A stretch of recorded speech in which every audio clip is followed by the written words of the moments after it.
In the vast universe, our Milky Way is just one of many galaxies with its own story, mysteries and wonders beyond the familiar constellations. There are galaxies close to us, waiting to be explored. These places in space are not just new areas to discover, but also ways to look back in time and imagine our future. Hey everyone, welcome back to Starry Night Journeys. In today's video, we will take you on a ride to explore our closet's galaxies, the large and small Magellanic Clouds. Until 1994, it was believed that the large and small Magellanic Clouds were the closest galaxies to us. Historically, these galaxies were observed by ancient southern astronomers, and then Ferdinand Magellan brought them to wider attention.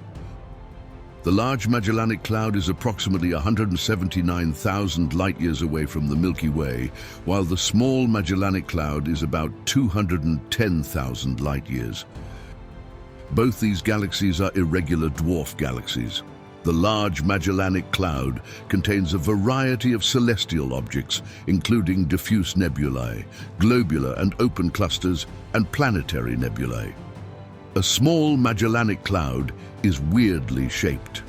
It might look this way because the gravity from our own Milky Way galaxy and the LMC is pulling and applying gravitational force on it.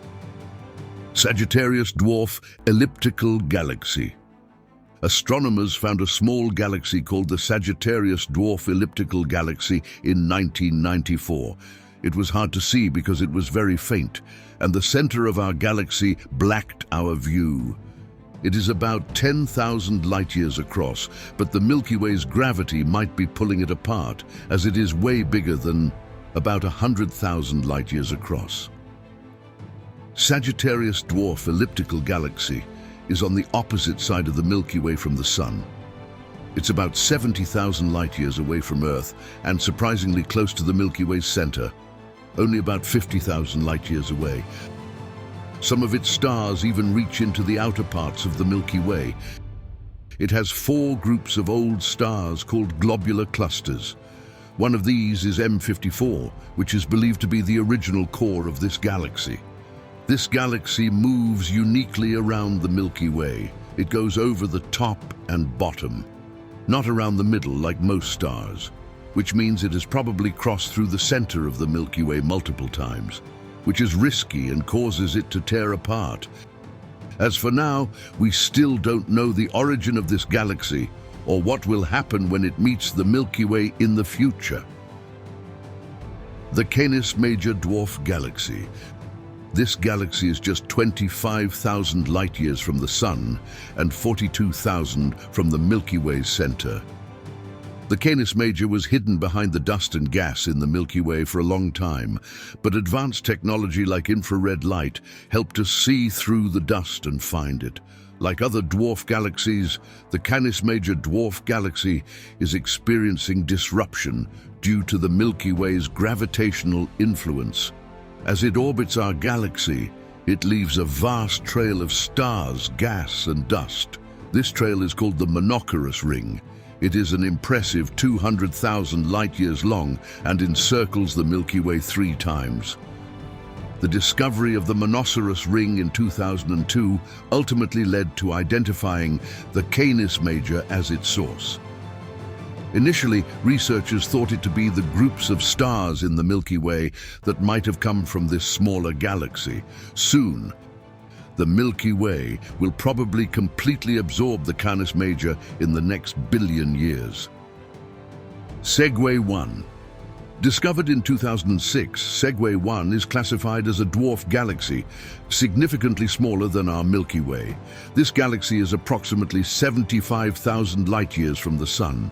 This galaxy is made of dark matter with an estimated 1,000 scattered stars.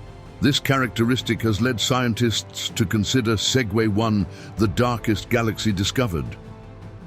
Segway 1 is believed to contain some of the oldest stars in the universe, suggesting it is one of the most ancient galaxies. Being dark, it's hard to see planets in Segway 1. Some studies say it's unlikely to have many giant gas planets, but it could still have smaller, rocky ones. The Andromeda Galaxy. This is the largest galaxy close to Earth, located 2.5 million light-years away from our solar system, which can be seen with the naked eye. Astronomers first spotted it as far back as 1612, but thought it was part of our Milky Way galaxy. It wasn't until 1920 that Edwin Powell, an American astronomer, confirmed Andromeda as a separate galaxy. Scientists estimate the galaxy could be between 5 and 10 billion years old. However, its current form may have only come about 2 or 3 billion years ago, when two smaller galaxies merged to create the Andromeda Galaxy. It has a spiral shape, much like our Milky Way galaxy. It's considerably larger, boasting a diameter of about 220,000 light-years. Scientists predict that in about 4.5 billion years, the Milky Way and Andromeda will collide, merging into one massive galaxy. Unfortunately, humans won't be around to witness it because, in about 1 billion years, the sun's increasing brightness is expected to make Earth uninhabitable. Each galaxy, from the spiraling beauty of Andromeda to the irregular charm of the Magellanic Clouds, tells a part of the story of our universe. As we continue to explore these cosmic neighborhoods, we not only uncover the mysteries of the cosmos. Beam up your thoughts in the comments below. If this video was out of this world, give it a planetary thumbs up and orbit around that subscribe button. Stay in our galaxy a bit longer. Click the video on your screen for more space wonders.